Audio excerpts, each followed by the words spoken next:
Buongiorno da Taglio di Po, presentazione oggi di una nuova iniziativa di CICS. Siamo con Federica Pozzato, una delle rappresentanti di questo consorzio di cooperative. Ci vuoi spiegare, Federica, cosa stiamo celebrando oggi? Buongiorno a tutti, buongiorno Leandro. Oggi nasce un progetto molto importante per tutto il settore, per tutto il vastissimo mondo della didattica artistica, in primis l'insegnamento della musica, ma anche tutte quelle altre discipline delle arti performativi, quindi teatro, danza, l'arte terapia, una serie di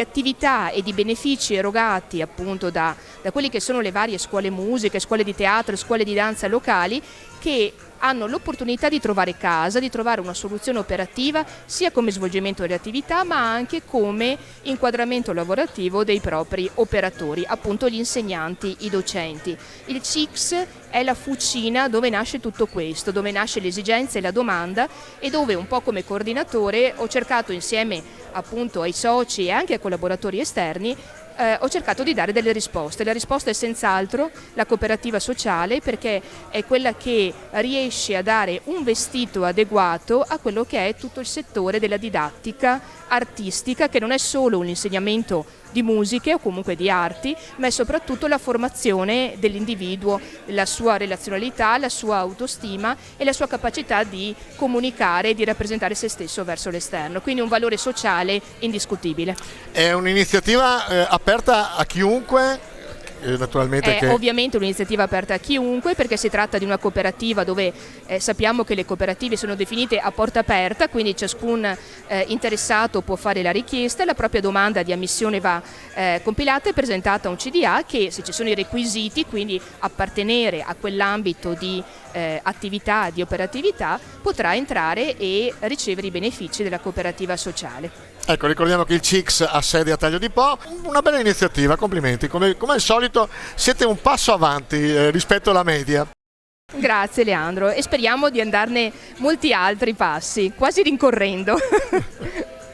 Simone Brunello, direttore della Conf Cooperative della provincia di Rovigo, a lei chiediamo questa iniziativa che importanza può avere rispetto appunto alle altre cooperative, e poi dopo il stato di salute delle cooperative nella nostra provincia. Sì, credo che oggi sia una bella giornata, perché c'è un progetto di impresa sotto forma di cooperativa che mette assieme due aspetti: la volontà di creare un veicolo dedicato allo spettacolo, ma che guardi agli aspetti educativi, che guardi all'educazione, che quindi possa effettivamente valorizzare quello che è la cultura, però in una prospettiva di benessere della comunità, che è quello che fanno le cooperative sociali. Cooperative sociali che in questo momento stanno bene, sono in crescita anche nel nostro territorio, sono alle prese con delle nuove sfide che ci sono dinanzi a noi, e che quindi danno un contributo a quello che è il benessere della nostra comunità territoriale. Ecco, con i nuovi movimenti del governo attuale, le cooperative sono agevolate, penalizzate o cosa?